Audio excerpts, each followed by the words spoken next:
राम हरे राम राम राम हरे हरे हरे कृष्ण कृष्ण कृष्ण हरे हरे हरे राम राम राम हरे हरे हरे कृष्ण कृष्ण कृष्ण हरे हरे हरे राम राम राम हरे हरे हरे कृष्ण कृष्ण कृष्ण हरे हरे हरे राम राम राम हरे हरे हरे कृष्ण कृष्ण कृष्ण हरे हरे पुंडलीकवरदे हरि विठ्ठल श्री गुरु ज्ञानदेव तुकाराम पंढरीनाथ भगवान की जय माऊली ज्ञानेश्वर महाराज की जय जगद्गुरु तुकाराम महाराज की जय ब्रह्मनिष्ठ गुरुवर्य रंगनाथ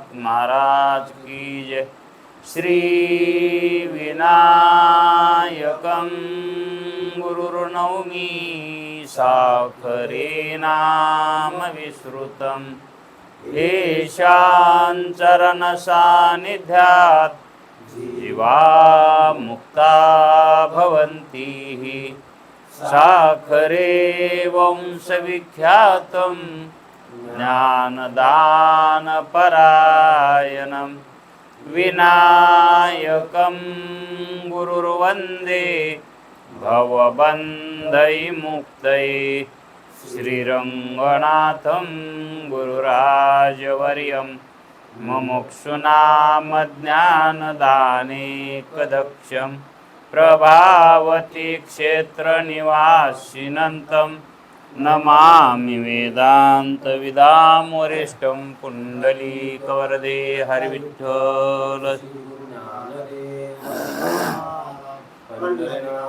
भगवान की जय माऊली ज्ञानेश्वर महाराज की जय जो आनंद सत्य प्रकाश विभुवानी आधार नाम रूपास बुद्धी न जाने आणि जाणे त्यास तो अपार शुद्ध परमात्मा मीची माझे अपार स्वरूप समुद्रावरती जणू तरंग ब्रह्मा विष्णू महेश गणपती सूर्य चंद्र वरुण यम मिरविती देवी कुबेर ही तैशची जो सर्वज्ञ आणि दयाघन मुनी हृदयी ज्याचे करीती ध्यान त्याचे बुद्धी उपाधी करुण मिथ्या भान मजची माझी होतसे ज्याच्या अज्ञाने भाषे जगत जसा दोरीवरी सर्प दिसत परी दोही ठाई ना सर्प जगत ते स्वतंत्र आणि स्वयं ब्रह्म मिज्याशी पुण्य पुरुषी सदैव निष्काम बोध प्राप्ती कारणे भजावा राम तो मीची आहे आत्माप्तकाम तरी नमन कवना करावे म्या जयांचे केलिया स्मरण सकळ विद्येचे होय अधिकरण तेची वंदू श्रीचरण श्री गुरूंचे ते नमस्कारोनी आता चला विचार सागर तरंग 6वा परिच्छेद 31वा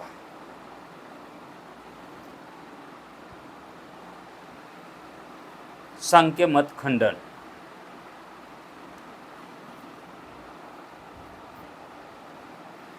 सांख्यांचं खंडन वेदांत्यांनी केलं आहे.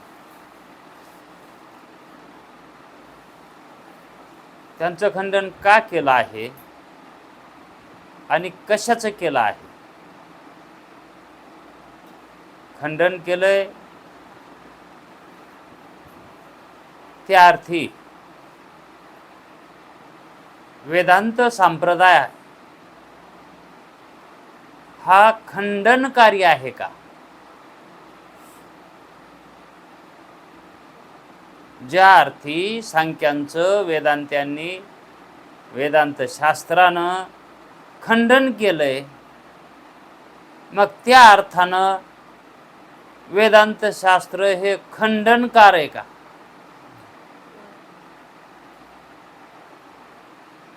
मग या ठिकाणी जे खंडन हे शब्द वापरला आहे त्या शब्दाचा अर्थ असंभव धरायचा. सांख्य मताचा असंभव. खंडन म्हणजे नाश, खंडन म्हणजे, आणि नाश कोण्या गोष्टीचा होतो? एकतर सत्य वस्तूचाही होत नाही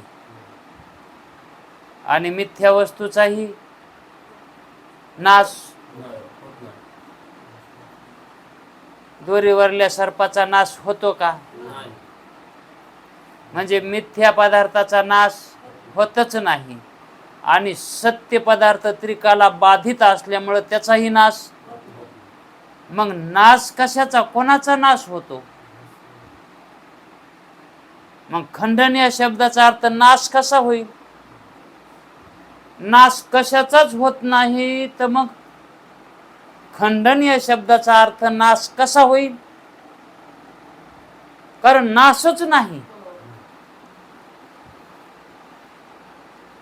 मग नाशच नाही तर कशाचा म्हणून नाश सांगावा?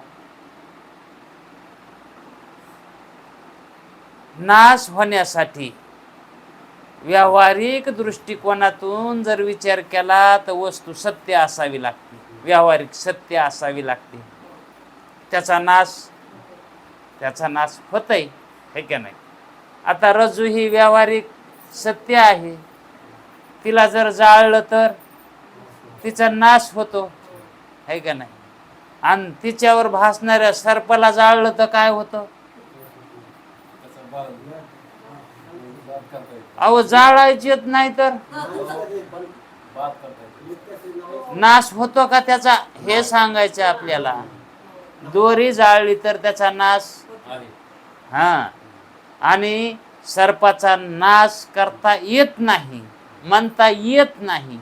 कामून तर ते सर्प मिथ्या आहे, हे की नाही?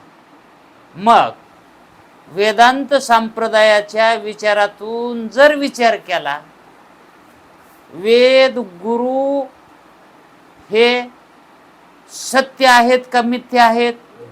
वेदांतिक विचारातून जर बघितलं तर, पारमार्थिक दृष्ट्या विचार करून बघितलं तर वेदगुरु कसे आहेत? आता हे मिथ्या आहेत, तर त्यांनी केलेलं खंडन हे सत्य होईल का? आणि त्या खंडनाला तरी सत्य कसं म्हणावं? मग खंडन करता येतं का? मग इथं तर खंडन शब्द घातलाय शास्त्रानं, मग त्याचा अर्थ घ्यायचा का?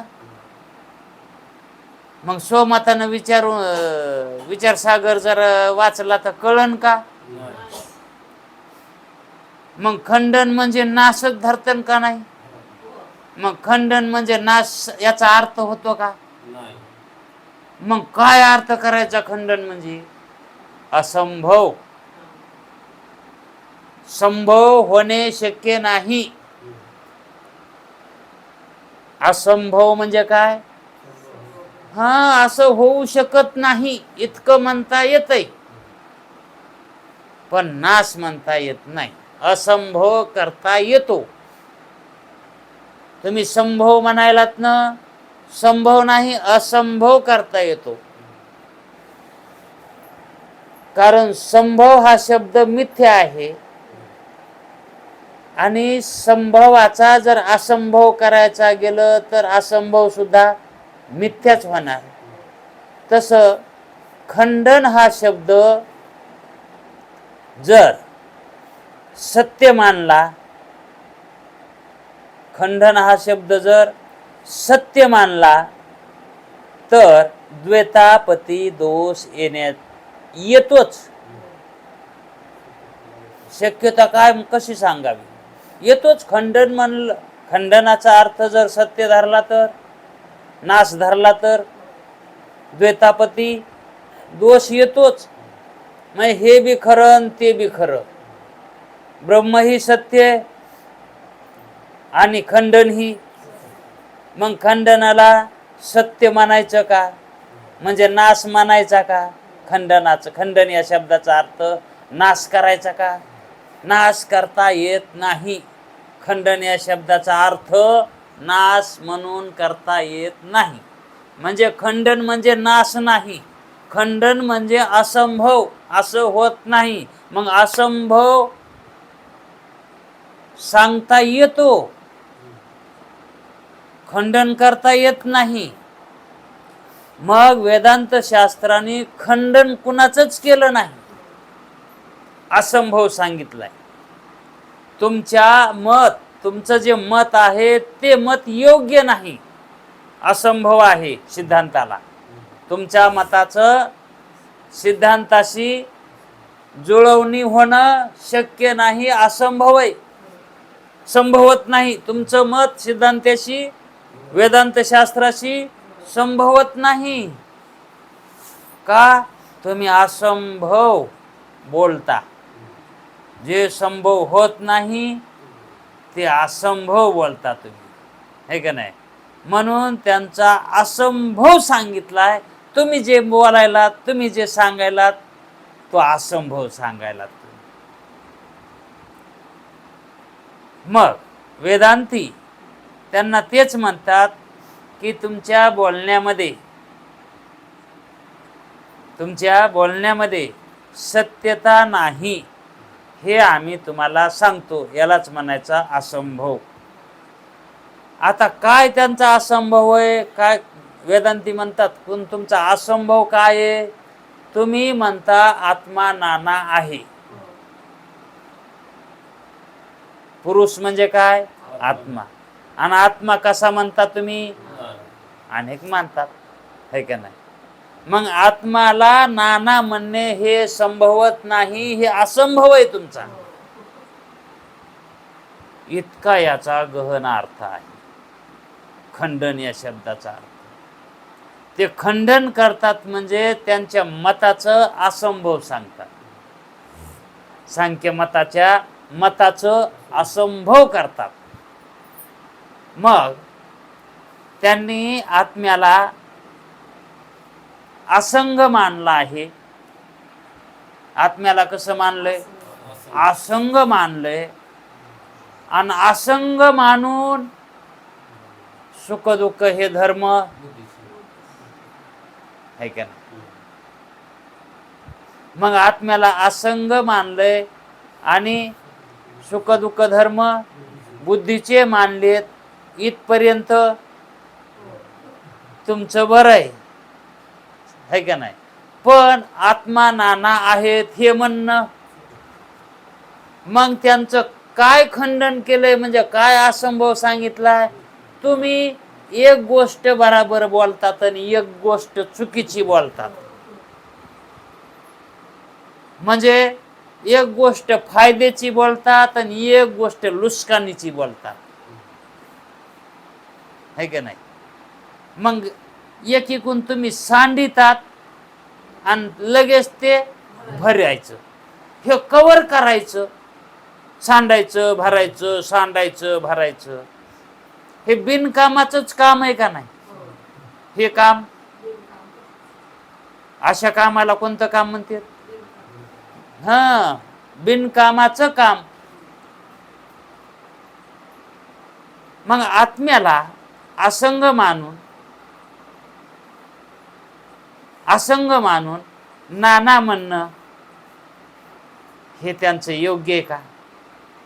हे बोलणं त्याचं अयोग्य आहे का नाही? आणि ह्या अयोग्यालाच म्हणतात असंभव. अयोग्यालाच काय म्हणायचं? म्हणून तुमचं बोलणं अयोग्य आहे, असंभव आहे. तुमचा सिद्धांत खंडित आहे, म्हणजे असंभवित आहे. तुमचा सिद्धांत वेदाला सहमत होत नाही, जुळत नाही, वेगळा पडतो. म्हणून सांख्यांचं मत हे खंडित आहे, अखंडित नाही. आता तोच अर्थ खंडित आणि अखंडित. आता अखंडित कशाला म्हणायचं? ज्याच्यामध्ये खंड नाही त्याला अखंड म्हणायचं, है का नाही? मग अखंड जे असतं, अखंड जे असतं ते खंडित नसतं, म्हणून तर ते कसं आहे? अखंड आहे ते. आणि मग अखंड वस्तू ही खंडित होते का? आणि जर ती खंडित जर होत असेल तर त्याला अखंड म्हणता येईल का? खंडित होणाऱ्या वस्तूला अखंड म्हणता येईल का? मग आता हे खंडित ही मत सांगतात, मत बोलतात, सिद्धांत खंडित ही बोलतात आणि अखंडित ही बोलतात. खंडन व्हायसारखं बी बोलतात आणि अखंड व्हायसारखं बी बोलतात. म्हणजे हो बी म्हणते तर नाही बी म्हणते. आता याचा सरळ अर्थ कसा झाला? हो बी म्हणते जेवायचं का? नाही, जेवलो होतो. मग जेवण जसं थोडीफार खातो. जेवलो होतो खातो. मग जेवलो होतो तर खातो कशाला? म्हणजे खरं बोलायचं आणि खोटं बोलायचं. मग सांख्य मतासारखं आपल्या समाजामध्ये असे मतवादी आहेत का? आपल्या समाजामध्ये हे वावरणारे, परमार्थ करणारे सांख्य मतासारखे दिसत आहेत का तुम्हाला? ओळखूच आले नाहीत अजून. मग सांख्य मताचा कोण आहे? जग कसं ओळखिणार? माणसं कसे ओळखिणार? वृत्ती कशी ओळखणार? ज्ञानामध्ये सगळ्या क्रिया ह्या होत असतात. कळत आहे ना. ज्ञान कशाला म्हणतात? मग अज्ञानाला म्हणतात का? कळत नाही त्याला म्हणतात का ज्ञान? कळण्याला काय म्हणतात? मग दुसऱ्याच्या वृत्तीचं ज्ञान व्हावं ना. हे कोण्या वृत्तीचा व्यक्ती आहे, मनुष्य आहे? हे कोण्या संप्रदायाचा मनुष्य आहे? कोण्या मताचा आहे? तो कोणाचा अनुयायी आहे? हे कळावं लागत ना. बोलण्याच्या संबंधातून याच्यातून कळत आहे ना. मग सांख्य मताचा आपल्या संबंधामध्ये कोण मानायचा? तर सांख्य मतानुसार वागणारा. सांख्याचं मत कसं आहे? हो बी म्हणतंय आणि नाही बी म्हणतंय.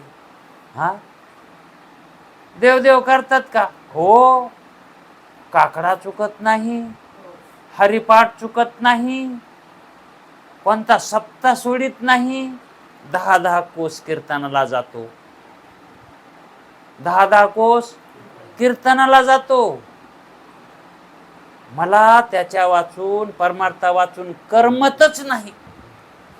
एक पर्ची भूक लागली तरी मी जेवण भाकर खात नाही, पण कीर्तन सोडित नाही, काकडा सोडित नाही, हरिपाठ सोडित नाही.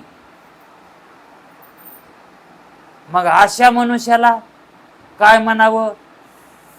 कार्य करायला का नाही? परमार्थात दिसायला आत्मज्ञान झालं का? नाही. हा, मग परमार्थ करायलात का? हो. आत्मज्ञान झालं का? नाही. मग याला काय म्हणायचं? म्हणजे हो बी म्हणते तर नाही बी म्हणते, है का नाही? देव आहे का? हो आहे. आहे म्हणतात ना. मग आहे म्हणणं हे खरं आहे का नाही? देव नाही का? हे खरं आहे ना. हा, कुठं आहे? माहित नाही. कुठे? आम्हाला काय माहित? हा, म्हणजे माहित नाही आणि देव आहे. आता हे कोणचं ज्ञान झालं? हे परोक्ष आहे. मग सांख्य मताच्या सिद्धांतामध्ये होऊन होऊन कोणचं ज्ञान होईल? हा, अपरोक्ष ज्ञान हे सिद्ध झालं आहे का नाही? म्हणून परोक्ष ज्ञानाचं खंडन म्हणजे असंभव. परोक्ष ज्ञानानं सत्य ज्ञान होत नाही है का नाही? ते अनुमान आहे. ते काय आहे? अनुमान ज्ञान आहे. आणि अनुमान ज्ञानाला विषय सन्मुख नसतो. अनुमान ज्ञानाने ते दुसऱ्याच वस्तूपासून त्या वस्तूचं म्हणजे निश्चित वस्तूचं ज्ञान करून दुसऱ्या वस्तूवरून है का नाही? अनुमान त्याला म्हणतात. अंदाजानं. अनुमान म्हणजे काय? दृष्टांत माहिती आहे ना तुम्हाला. जाळ दिसला नाही पण धुपण दिसलं आणि त्या धुपणावरून ठरविलं तिथं जळायलंय काहीतरी. आता धुपणं न जळत आहे का जाळानं जळत आहे? आणि काय दिसलंय? धुपण. आणि धुपणावरून ठरविलंय काय? तिथं काहीतरी जळायलंय. मग जळण्याचं ज्ञान अग्नीपासून व्हावं का धुपणापासून?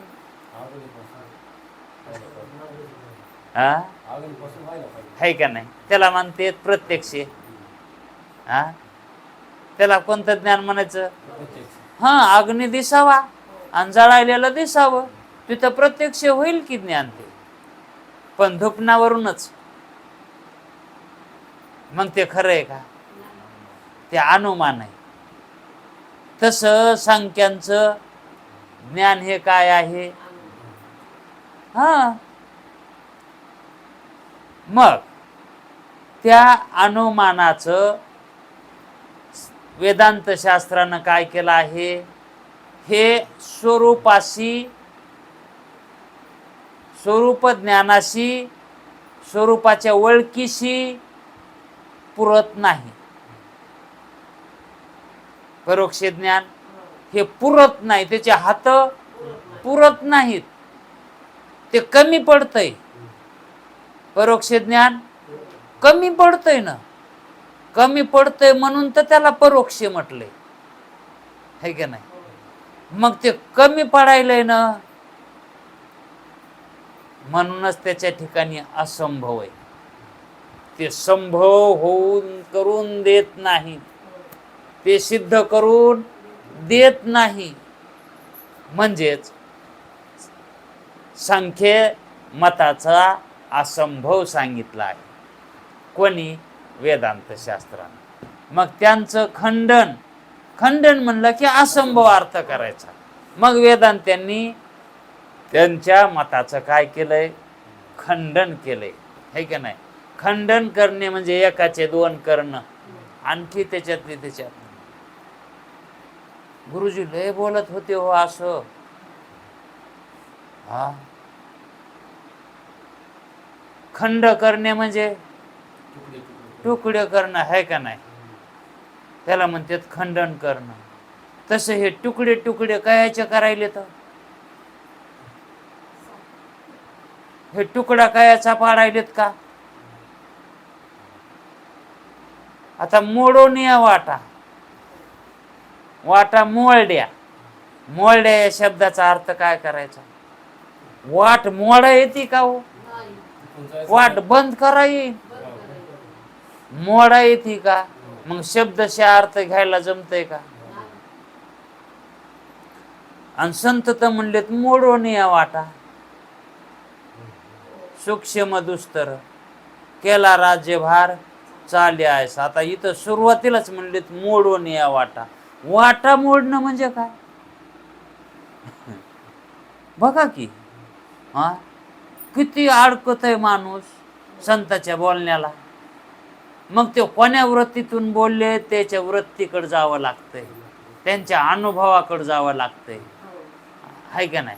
आणि मग त्याच्या अनुभवाकडे जायचं म्हणलं की म्हातारी मरती. म्हातारी कोण? म्हातारी बुद्धी. ती मरती, तिला जाताच येत नाही, है की नाही? मग संतांचा अनुभव मोडून या म्हणतात. मग त्यांनी काय मोडून या म्हणलंय? तर असंभव सांगून, खंडन सांगून, है की नाही? म्हणजे त्यांनी ते बंद केलंय का? ते फक्त ते सांगितलंय की ते तिथं जाऊ शकत नाही.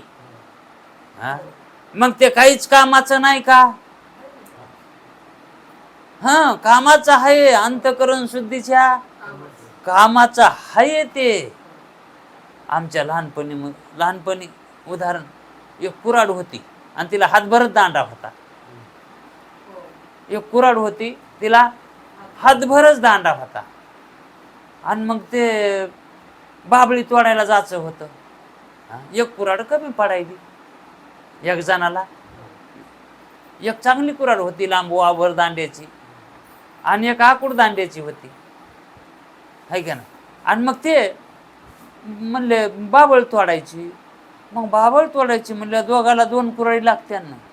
मग कुऱ्हाड तर एकच आहे. मग मी म्हणलं दोघाला 2 लागतात, तर मग ही काय, ही एक आहे ना? नाही, असं थोडंच आहे, कुऱ्हाड आहे किती.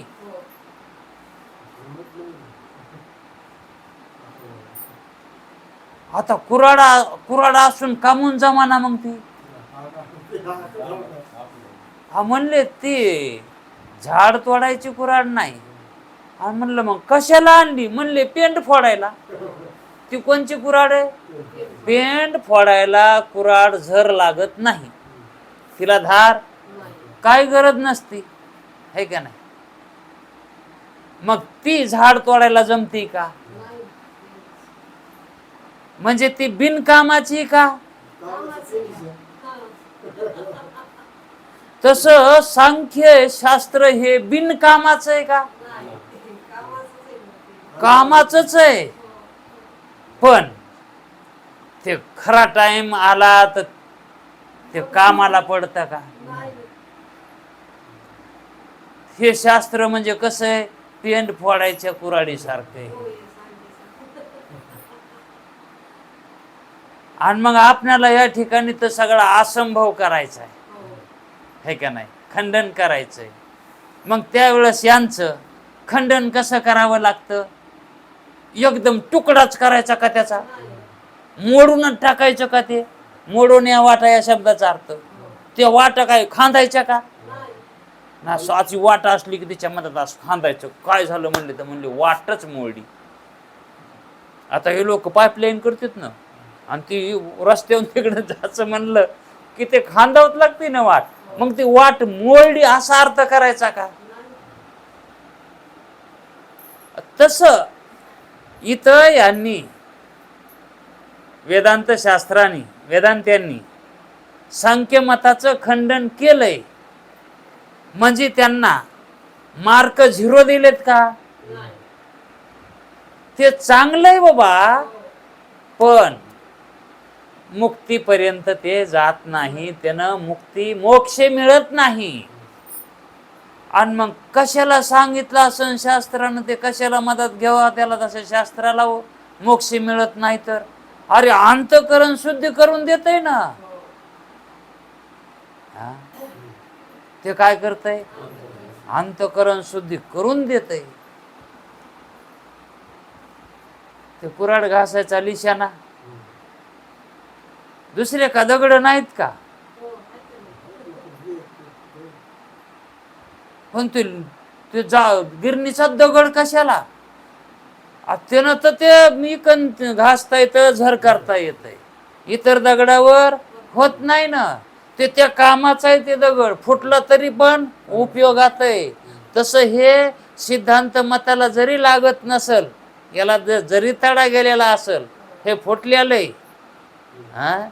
आता येणं दळा येत नाही ह्या दगडानं, पण कुऱ्हाड तर घासा येते ना, है का नाही? तस सांख्य मतामध्ये जरी सिद्धांत मताचं तात्पर्य लागत जरी नसलं, मोक्ष जरी त्याच्यात नसला, पण ज्याच्यानं आपल्याला मोक्ष करता येतंय का? कशाने? अंतकरण वृत्तीने, है का नाही? मग ते तरी शुद्ध होतंय ना त्यानं. म्हणून त्यांनी असंभव सांगितलाय. कशाचा? सांख्य मताचा. फक्त काय असंभव सांगितलाय? त्याच्यातून तुम्हाला अद्वैत ज्ञान, अभेद ज्ञान हे होणार नाही. अभेद ज्ञान हे होणार नाही. त्या ठिकाणी ह्या शास्त्राचा असंभव आहे. पण प्रवृत्ती शास्त्रामध्ये त्याचा संभव आहे. असं दोन्ही अर्थानं विचार करावा लागतो. शास्त्र सांगायचं म्हणजे सोपं नाही. शास्त्र तर का सोपं आहे का? मग या ठिकाणी खंडन सांगितलं म्हणलं तर का नाही, याच्याकडे तुम्ही जाऊच नका आणि बघूच नका म्हणलं असतं एखादं. हे शास्त्र आपलं नाही, हे लोकाचं आहे. ते लोकाचं नाही, हे आपल्याच संतांनी आपल्यासाठीच पूर्व अवस्थासाठी करून ठेवलेलं आहे. आणि त्याचं खंडन म्हणल्यावर त्याचा नाश कसं सांगतील ती? म्हणून खंडन या शब्दाचा अर्थ असंभव असा धरायचा. आता हे बी होत नाही आज.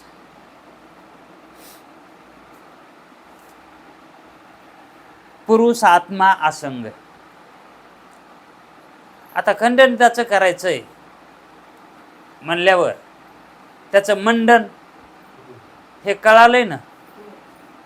सांख्यांचं मंडन, कारण ज्याचं खंडन करायचं का त्याचं अगोदर मंडन असतं. त्यानं मांडलेलं मत म्हणजे मंडन, त्याला मंडन म्हणतात. आणि त्याच्या मंडनामध्ये काय चूक व्हायली ती कळून देणं याला म्हणतात त्याचं खंडन. मग त्यांचं मंडन काय आहे? आत्मा असंग आहे आणि सुख दुःख धर्म हे बुद्धीचे आहेत आणि आत्मा नाना आहे, है का नाही? मग असंभव कशाचा सांगायचा आहे? खंडन कशाचं करायचंय? आत्मा नाना आहे एवढंच त्याचं खंडन करायचं आणि बाकीच्याला अजिबात हात लावायचा नाही, है का नाही? कारण त्या जे त्यांनी दोन गोष्टी सांगितलेल्या आहेत त्या सिद्धांतांना मान्य आहे, कारण ते सुद्धा तेच सांगतात. आत्म्याच्या ठिकाणी सुख दुःख धर्म वेदांतीही मानतात का? नाही. आणि हे सांख्यात शास्त्रातही ते बी मानित नाहीत. इथं त्यांचं जुळायलंय का नाही, है का नाही? आत्मा असंग आहे हे वेदांतीही तसंच मानतात, असंगच मानतात.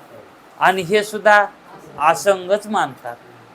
मग फरक कुठे ह्या दोघात? तर आत्मा वेदांती एक मानतात आणि हे जितके देह आहेत तितके आत्मा, नाना आत्मा. जेवढे देह असतील तेवढे, है का नाही? जेवढ्या बुद्ध्या तेवढे आत्मा, असं मानतात ते. आता त्याचंच खंडन त्यांच्याच परीनं त्या जे त्यांचं खरं बोलणं आहे, पण ते खरं बोलणं एका गोष्टीमुळं ते सुद्धा खरं ठरत नाही, कारण त्याच्यात एक गोष्ट चुकीची न हो. मग ती चूक त्याला बी धरायली, महागल्याला बी. आणि वास्तविक विचार केला तर ते खरंय ना, पण ते सुद्धा संगतीमुळं काय व्हायलंय? चुकीचं व्हायलंय. ते कसं चुकीचं व्हायलंय हे या ठिकाणी त्याचा उपयोग करून, त्याचाच उपयोग करून म्हणजे त्यांचं शस्त्र घ्यायचं आणि त्यांचाच अनुभव करायचा, त्यालाच मारायचं, असं वेदांत्यांनी अटकल केली. याच्यावर काय म्हणतात ते? पुरुष म्हणजे आत्मा. त्यांच्या मतामध्ये काय म्हणतात? पुरुषाला आत्म्यालाच काय म्हणतात? पुरुष, है का नाही? मग आपण आत्मात धरू. आत्मा असंग मानून नाना मानणे, आत्मा असंग मानून नाना मानणे हे अत्यंत विरुद्ध आहे असं वेदांती म्हणतात. सुरुवातीलाच हे खंडन झालं का नाही द्यायचं? आता याच्या पुढे काय सांगायची गरज आहे? तरी पण हे सांगितलेलं पुन्हा समजून द्यायचं कसं, त्याच हे बोलणं कसं असंगत आहे हे राहिलं ना. पण कीर्तनकार काय नाही, सांख्याचं मत असंगत आहे, संपलं तिथंच आरती, है का नाही? मुक्तीचे 4 प्रकार आहेत, संपली आरतीच. पण लय लय झालं, पुढे चाललं तर त्या मुक्तीचे नाव सांगते ना, नाव सांगते ना. सलोकता मुक्ती आहे, हा, समीपता मुक्ती, स्वरूपता मुक्ती, संयोजता मुक्ती. जणू नवरा नवरी लग्नामध्ये नाव घ्याल येत असं बोलत येत, आहे का नाही? पण सलोकता म्हणजे काय हे कळत नाही, आणि हे कळल्याशिवाय मुक्ती कशी कळन हो? हा, म्हणजे स्वरूपाचं ज्ञान झाल्याशिवाय, शब्दाच्या स्वरूपाचं, अर्थाच्या स्वरूपाचं ज्ञान झाल्याशिवाय कळतच नाही. त्या शब्दाचा अर्थच कळत नाही, है का नाही? त्या शब्दाच्या स्वरूपाच्या, अर्थाच्या स्वरूपाचं ज्ञान व्हावं लागल ना. नुसता शब्द कळाला म्हणजे झालं का? मुक्ती हा शब्द कळाला, किती 4 मुक्ती आहेत, संख्या बी कळाली. किती संख्या? 4 संख्या आहे. मग त्याच त्या मुक्तीचं वर्णन स्वरूपाचं त्या कशाला? आता सलोकता म्हणजे काय, समीपता म्हणजे काय, हे आली का नाही भानगड आता? हा, आणि तिथंच म्हणलं कीर्तन करायला सलोकता म्हणजे काय हो महाराज? मग पुढच्या वर्षी मला सांगा तुम्ही, मग त्या कीर्तनात सांगतो, म्हणजे पुढची तारीख त्याच्यात मागवतो. तो मात्र अर्थ सांगत नाही, अर्थ सांगत नाही, ते पुढची तारीख मागवत त्याच्यात, त्याच्या उत्तरात. अशी सगळी, त्याला गुरुजी एक शब्द लय वापरत होते हो, बनवा बनवी. ही सगळी बनवा कीर्तनकार म्हणजे नुसतं बनवा बनवी. खरं काही नाही तिथं, आणि खरं काही नाही हे कळाना झालंय तिथं, ऐकाना राहिलं. याचं बोलणं हे खरं नाही, पण ते खरं मानायलेत का नाही? मग ते सांख्यच येत, खरं मानते तर. हा, आणि गुणाला म्हणलं की काय गुण आला व काय ना, आम्हाला पहिल्यासारखंच वाटायला. कीर्तन ऐकायच्या आधी जसं वाटत होतं, कीर्तन संपल्यावर जसं वाटायला, ते एकच आहे. म्हणजे कीर्तनाचा काही परिणाम नाही, है का नाही? मग सांख्यमत हे अत्यंत विरुद्ध आहे. कशामुळं? तर ते आत्मा असंग मानतात, पण नानाही मानतात, म्हणून त्यांचं मत असंगत आहे. कारण सांख्य मतात सुख दुःख आत्म्याचे मानत नाहीत. सुख दुःखे आत्म्याचे धर्म आहेत असे मानले असते तर त्यांनी हा, तुम्हाला म्हणलं तेच शस्त्र घेतलंय, त्यालाच हाणलं. त्यानं सुख दुःखे हे बुद्धीचे मानलेत ना, मग त्याला आत्मा नाना तर सांगायचा होता ना, आणि मग ते सुख दुःख धर्म आत्म्याचे मानायचे ना ती ना. पण त्यांना आत्म्याचे मानले का? ते बुद्धीचे मानले. मग तरी त्यांचं बोलणं जर पटलं असतं की बाबा नाही हे आत्मा नाना मानायले, त्या अर्थी सुख दुःख धर्म ही कोणाचे येतो? आत्म्याचेच आहेत. मग हे बरोबर सांग, हे कदाचित हे तर बरोबर नाही समजा, पण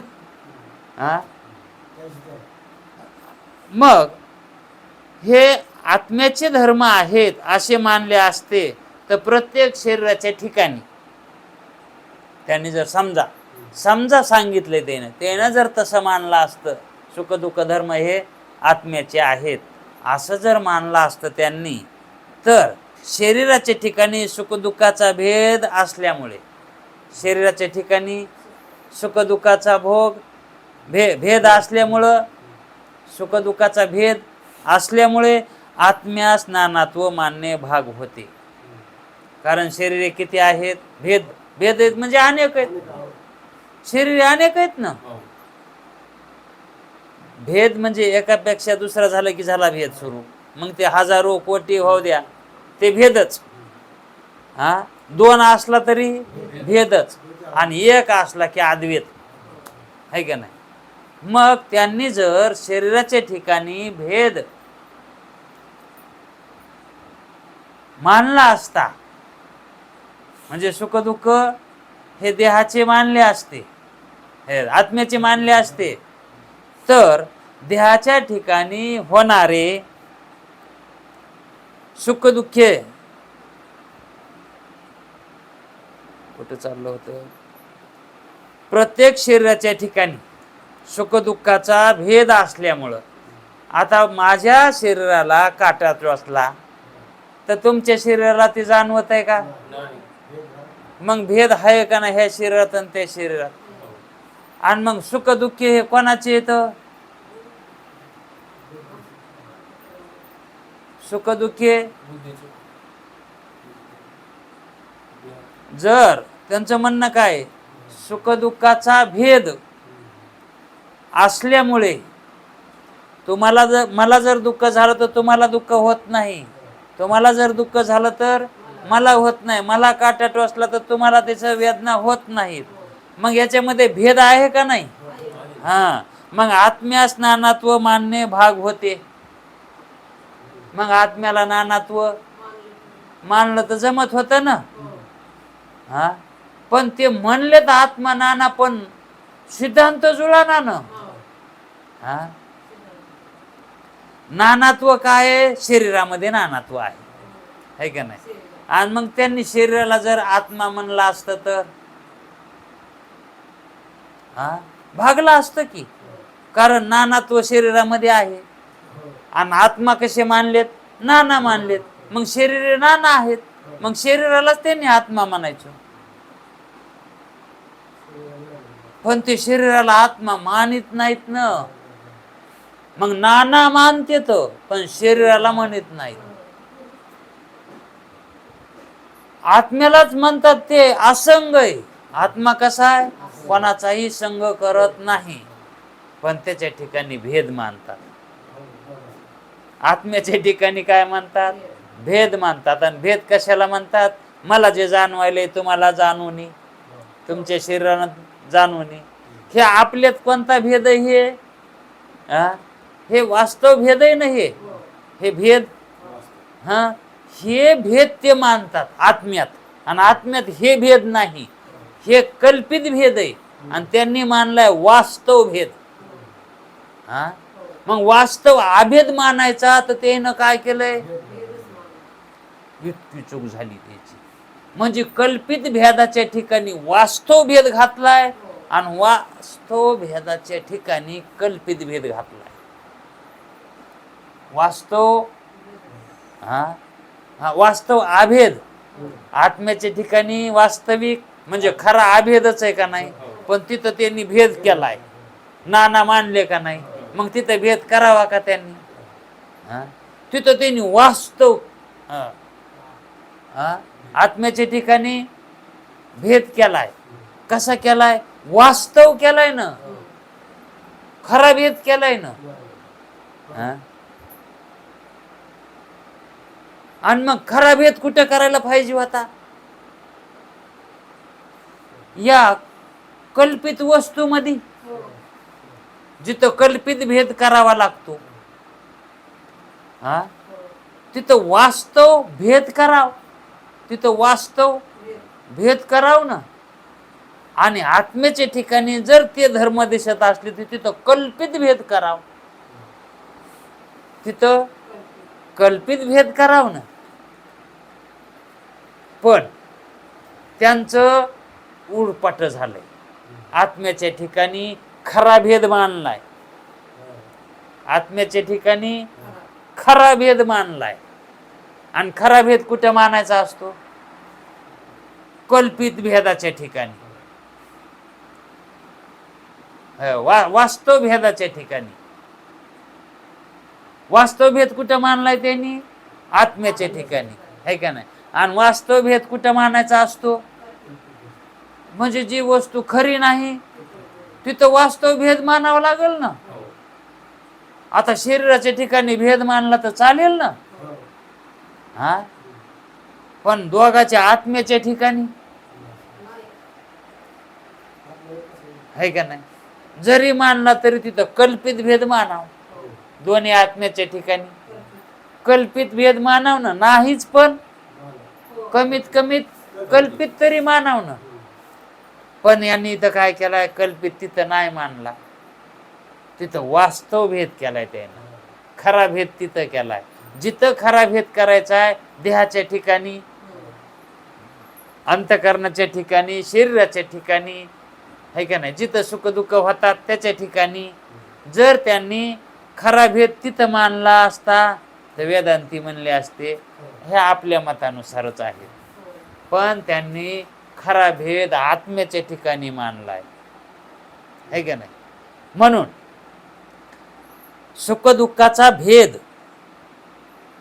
कुठे? शरीराच्या ठिकाणी सुख दुःखाचा हा भेद व्हायलाय का नाही?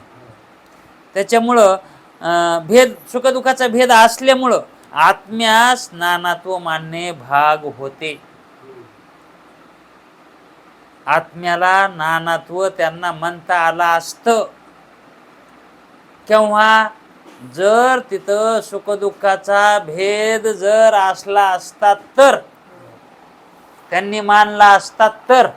पण ते आत्म्यात सुख दुःख मानतात का? आणि मग असंग मानून त्याच्या ठिकाणी भेदही मानला नाही, पण नानात्व मानले, है का? मग जे शरीराचे बुद्धीचे धर्म आहेत का ते आत्म्यावर घालायला येतं. म्हणजे नानात्व आत्म्यावर घालायला येतं.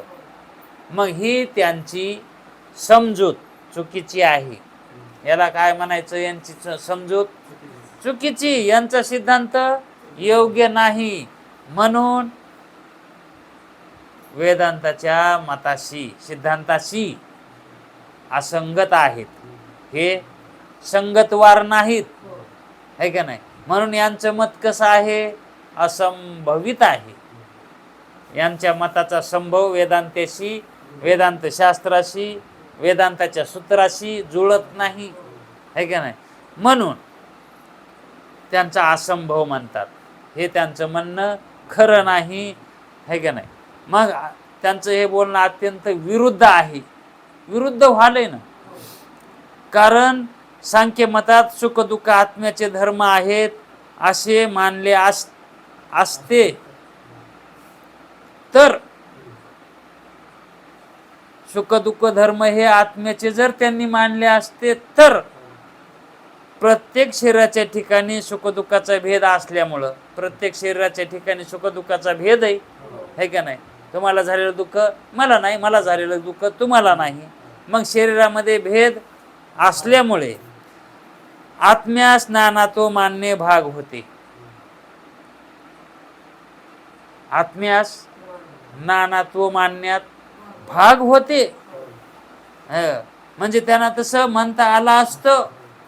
पण ती सुखदुःखे, धर्म अधर्म, पाप पुण्य, नीती अनिती हे आत्म्याच्या ठिकाणी नाहीत.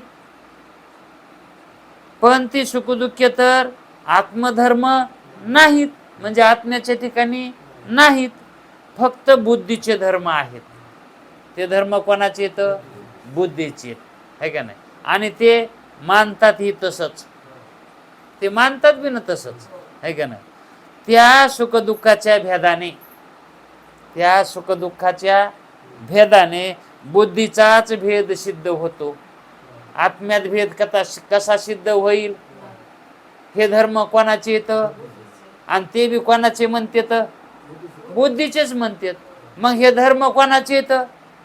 बुद्धीचेच आहेत ना. हा, सुख दुःख धर्म हे कोणाचे? बुद्धीचेच धर्म आहेत ना. आणि ते मानतात बी ना बुद्धीचे आहेत म्हणून. हा, मग सुख दुःखाच्या भेदाने बुद्धीचाच भेद सिद्ध होतो. भेद म्हणजे अनेकत्व. नाना भेद म्हणजे काय? नाना. मग नानात्व हे आत्म्याच्या ठिकाणी का बुद्धीच्या ठिकाणी होते व्हालय? मग हा नानात्व. हा, मग नानात्व ते कशात मानायले? तर बघा हे असं व्हालंय त्याच. म्हणजेच सुख दुःख धर्म हे कोणाचे मानायले? ते बुद्धीचे मानायले. तर आणि नानात्व कशात मानायलेत? आत्म्यात मानायले. तर आता कायच करीन असं केल्यावर? हा हटकून केल्यावर नाही का? कसं? हा, का तसं होतंय कोणाला ठाव? परोक्षामध्ये तसंच होतंय. हा, आता तेच जीव आहे, तोच आत्मा आहे. हा, आत्म्याला प्राप्त करणारा तो कोण आहे? आत्माच आहे. आणि त्याला जर विचारलं काय करायला, तर आत्म प्राप्ती करायलो, आहे का नाही? आता त्याची प्राप्ती होती का? आणि ते अप्राप्त नाहीच ना. आणि ते निघालाय प्राप्त करायला, आहे का नाही? मग असं बोलल्यावर काय म्हणायचं? याला आत्म्याचं परोक्ष ज्ञान आहे. हा, याचं अपरोक्ष गेलंय. याचं काय गेलंय? वरून विचार करायचा बरं का. हे त्याचं अपरोक्ष गेलंय ना. आता हे परोक्षात गेलं म्हणजे राहिलं नाही. काय? अपरोक्ष, आहे का नाही? आणि मग हा कशात शिरलाय? आता त्या परोक्षात शिरलाय. याला पहिली दृष्टी होती अपरोक्षाची, पण ती दृष्टी यानं हरपून टाकली. हा, मग आता याची नजर गेली. मग आता परोक्षावरच म्हणते, परावो मै काठी कुठे आहे रे? हा, मै हातात द्या बरं काठी. हा, त्याला त्याची काठी माहित आहे पण दिसत नाही. हा, त्याला काठीचं परोक्ष आहे म्हणून त्याला दुसऱ्याची मदत हा म्हणते, पुरव मै काठी द्या बरं माझ्या हातात. हा, तसंच आहे ना. मग इथं जे आपलं परोक्ष झालंय ना, ते कशामुळं परोक्ष झालंय? अपरोक्ष गेल्यामुळं. अपरोक्ष गेल्यामुळं. आणि इकडं काय म्हणतात? अहो परोक्ष का कमी का काय? हा, परोक्ष होणं बी महत्वाचं आहे, है का नाही? मग त्याला परोक्ष घेण्याची इच्छा व्हायली, त्या अर्थी तो कोण्या ज्ञानात याचा विचार करा. अपरोक्ष तर नाहीच नाही आणि परोक्ष बी नाही. मग आहे कशात? हा, ते भ्रांतीमध्ये, ते भेदात. हे बी भेदच आहे, है का नाही? गाढ अज्ञानात आहे म्हणायचं. ते गाढ अज्ञानात आहे. म्हणून परोक्षाच्या अगोदरची जी अवस्था आहे का, परोक्ष ज्ञानाच्या अगोदरची जी अवस्था आहे का, ती कोणती अवस्था आहे? आभासाची अवस्था. बघा, अज्ञान सुरुवातीची आहे आणि त्या अज्ञानाचे दोन आवरण आहेत. हा, आभानापादक आणि असत्वापादक, आहे का नाही? मग मल आणि विक्षेप, आभानापादक आणि असत्वपादक हे म्हणजे कशाचे प्रकार आहेत? हे कुणाचे आहेत? असत्वपादक हे आवरणाचे प्रकार आहेत. अज्ञान, आवरण आणि विक्षेप. मग हे आवरणाचे दोन प्रकार आहेत. हे दोन आवरण ज्याच्या ठिकाणी आहेत, असत्वपादक, आभानापादक, आहे का नाही? हे ज्याच्या ठिकाणी दोन आवरण पक्के बसलेले आहेत का, त्याच्या ठिकाणी विक्षेप आहेच म्हणायचं, आहे का नाही? मग ते विक्षेपात असतंय, परोक्षाच्या अगोदर विक्षेपामध्ये असतंय, आणि विक्षेपाच्या अगोदर अज्ञानात. विक्षेपाच्या, कारण मधात, विक्षेपाच्या आणि अज्ञानाच्या मधात काय आहे? आवरण आहेत. कोणचे आवरण आहेत? असत्वपादक आणि आभानापादक. ते आवरण आलं, असले की काय होतंय? विक्षेप होतंय. आणि ते आवरण गेलं, असत्वपादक गेलं, आणि आभानापादक बी गेलं, राहिलंच नाही ते. हे कशानं जातात असत्वपादक आणि आभानापादक आवरण? असत्वपादक आवरण परोक्ष ज्ञानानं जातंय, आणि आभानापादक आवरण अपरोक्ष ज्ञानानं जातंय. आभान म्हणजे भान न होणे, मी ब्रह्मरूप आहे असं न कळणे, याला म्हणायचं आभानापादक. भान व्हाय ना हो त्याला. आता भान म्हणजे ज्ञान, भान म्हणजे त्याचं भान गेलं म्हणजे त्याचं ज्ञानच गेलं. ते शास्त्रातले शब्द आहेत का, ते आपले जुने शब्द आहेत, आणि आपण आता त्याचं ऐकाय बसलो की वाटतं लय शास्त्र अवघड आहे. अरे ते तुझे पहिले शब्दच ते न वापरले, शास्त्र जुनं आहे आणि तुझे शब्द ते न वापरलेत, पण तू दुसऱ्या शब्दाच्या नादी लागलास आणि पहिले शब्द तू विसरून बसलास. आभानच म्हणतात ना आपण. त्याचं भान हरपलंय म्हणजे ज्ञान हरपलं, आहे का? भान होणे म्हणजे ज्ञान होणे, आहे का नाही? टाइम झाला.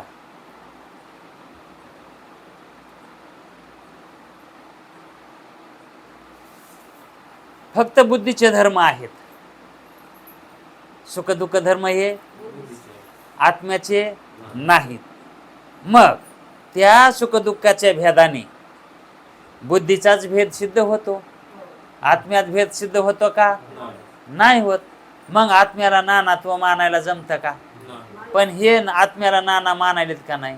मग बुद्ध्या नाना आहेत, त्यांनी मानाव का नाही? मग बुद्धीला नाना म्हणायचं दिलंय सोडून, आणि आत्म्याला नाना म्हणायले तर आत्म्याला काय म्हणायले तर नाना, अनेक म्हणायले तर. म्हणून आत्म्याला नाना म्हणू नये, आत्म्याला अनेक म्हणू नये. आत्मा एकच आहे का नाही? या पुढील आणखी त्यांनी जे काही असंभव सांगण्यासाठी प्रक्रिया वापरल्यात, त्या प्रक्रिया आपण उद्या पाहू. आता वेळ झालाय. कुंडली कवरदे हरिविठ्ठल.